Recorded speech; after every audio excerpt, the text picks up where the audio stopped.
Well, hello there. This is Chris, drinking some coconut water with assorted fruits. And I'm Matt, not drinking any coconut water, and I got no fruits. Maybe later. But in this video, you're gonna find out who's moving on to the Final Four in our best WWE Superstar bracket. And the matchup we're gonna be talking about is going to be The Undertaker versus Triple H. I'm not gonna spit out my coconut water. I know you do have water here again. I do. How is it always time that you got something to drink during a Triple H video?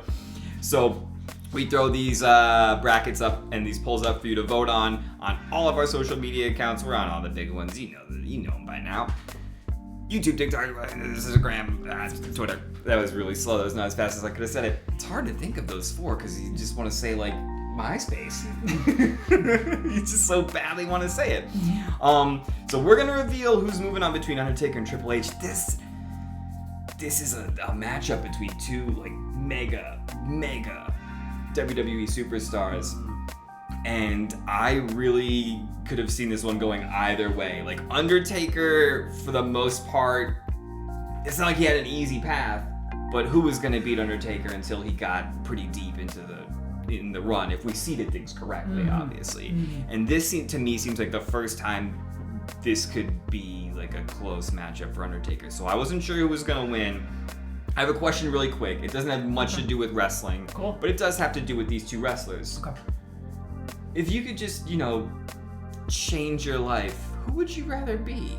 Like the Undertaker and Mark Calloway and that man, or Triple H?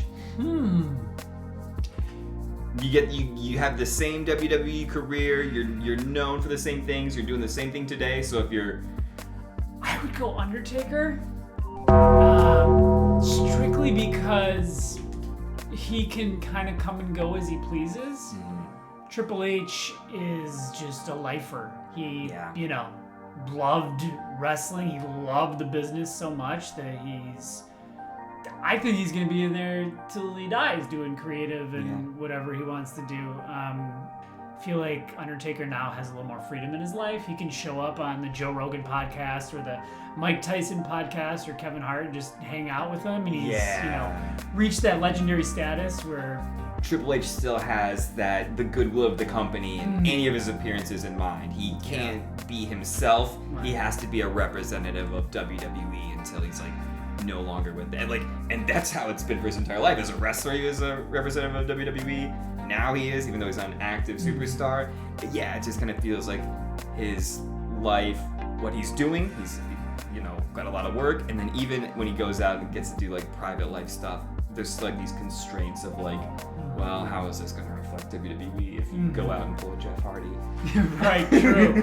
Oh, and here's the deal breaker for me, because it's pretty close. I don't know Michelle McCool's father, but ain't no way he's as bad as Vince McMahon as a father-in-law. Are you kidding me? So just based off having Vince as a father, yeah, no, he hates sneezing. Oh, Vince McMahon hates sneezing, apparently. I would just give so much to be a fly on the wall at a Thanksgiving dinner.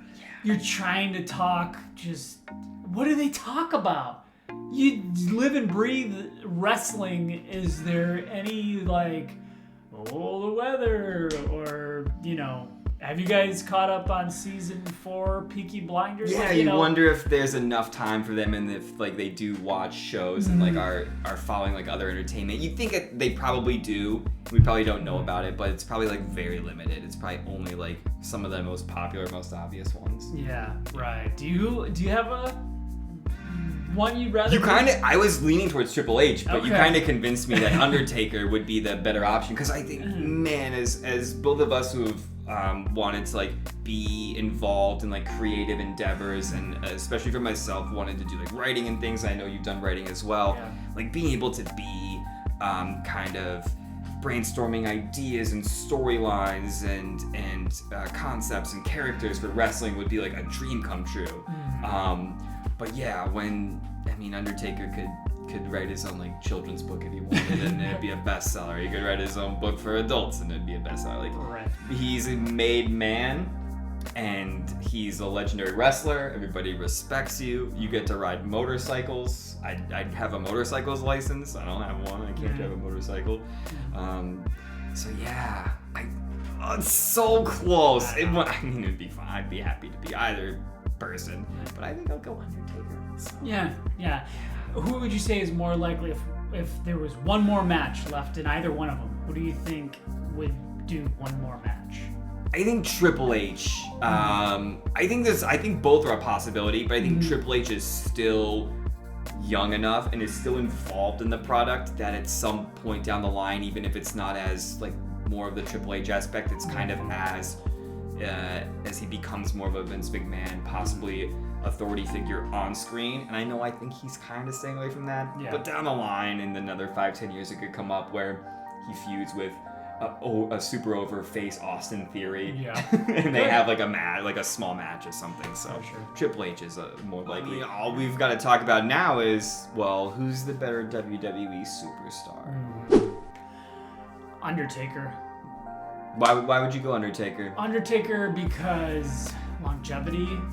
He was, other than American Badass Taker, really the only person I can think of that just made a gimmick work for such a long time. Yeah. I don't know if many people know this. He wasn't actually a dead man. No, that's. But he made you believe he was a dead man, right? That's pretty sure. He looked very pale. Yeah. Early in his career, he had these under his eyes. Yeah. You sure? I read that. Okay. Wikipedia said it. Yeah, so it's gotta be true. ChatGPT told me Undertaker. He went by the dead man, but he wasn't actually a dead man. Which, shocking. I'd say just long-term career, I'm going Taker. Yeah. And I don't have any specifics to say other than I think Undertaker should be moving on to the Final Four. Yeah. I'm going Taker too. And I don't have a lot of like really, really great reasons that would like. You don't have to be sold on either of these guys. Like at this point, you have your own preference. And like you're picking who you think is the best WWE superstar based on sort of the things that you value most. And it's fine to value different things. And because these guys are both so good, like you're just not gonna be able to change anybody's mind because you have to change not their mind about the wrestler, but about what they think is most important in a superstar at this point. And so like I can't change your mind on that. But I'm going Taker as well. Part of me does think that the things I value more in a wrestler, Triple H does better than Undertaker. I almost think that maybe Triple H is like the better WWE superstar, you know, outside of any of my own preferences or like certain like legendary character stuff, which is only so much of a wrestler. But you know, something as we've been going through these polls and brackets and talking about them, just like Undertaker has to be one of just those greatest of all time. Yeah. There was like nothing in his career that was ever like a super big low point that was extended. There were some not great matches, but he didn't get to choose who he wrestled against and things like that. And there were some less interesting times, but for how long his career was, there was like never any major like miscues or missteps. He was always massively popular and was either the face and pulled it off or was kind of an antagonist at times against like Stone Cold Steve Austin, Ministry Taker and things like that, and made it work. And you never second guess it. You never said, this Undertaker's way better as a face. Why are they having him do heel stuff? Or this Undertaker's way better as a heel. Why is he a face? You bought into whatever he was at the time, his alignment, and he did it perfectly. You never even questioned it. Right. Whereas every wrestler nowadays, we're like, should we face him? Who would he be better as? I don't know. Do we want, like, Roman was good as a face. Should we move Roman face now? Or is he stick as a heel? Yeah, so we're going to push this person that way. Yeah. They're not giving Nobody buried him. Nobody ever thought that about those things about The Undertaker. And that's just stunning to me. At least I feel that way. Maybe I missed out on the years when everybody was clamoring for a Taker turn or something. But Taker for me as well. I will say, just before we reveal who's moving on to the Final Four, I will say Trips had the harder road to get here to the Elite Eight. Triple H had to beat JBL, which wasn't close, but he had to beat Daniel Bryan, and then he had to beat Brock. And Taker he had Ray in the last round, but yeah. Taker kind of has been smooth sailing. Yeah. So. Yeah, we did try to finagle a Sting Taker matchup, which you probably would have won by a lot, but it ended up being Taker Kane anyway. I know. Well, we gotta wrap this up. Who's moving on? Undertaker, Triple H. Who's going to the Final Four? Who won? Who was voted for? The Undertaker. Not surprising, but Triple H definitely could have made a Final Four had he not been seated in the same region. I think Undertaker is probably the strongest contender out of everybody, but we already know two of our other Final Fours, The Rock and Austin. Yeah. Rock, Austin, Undertaker. Rock, Austin, Taker. That's 3 of the 4 Mount Rushmore in terms of the voting so far. Yeah. All right. Well, in the next video, if you're watching these in order, you're going to find out who Taker's going up against in the Final Four, and we'll have that set. Stick around.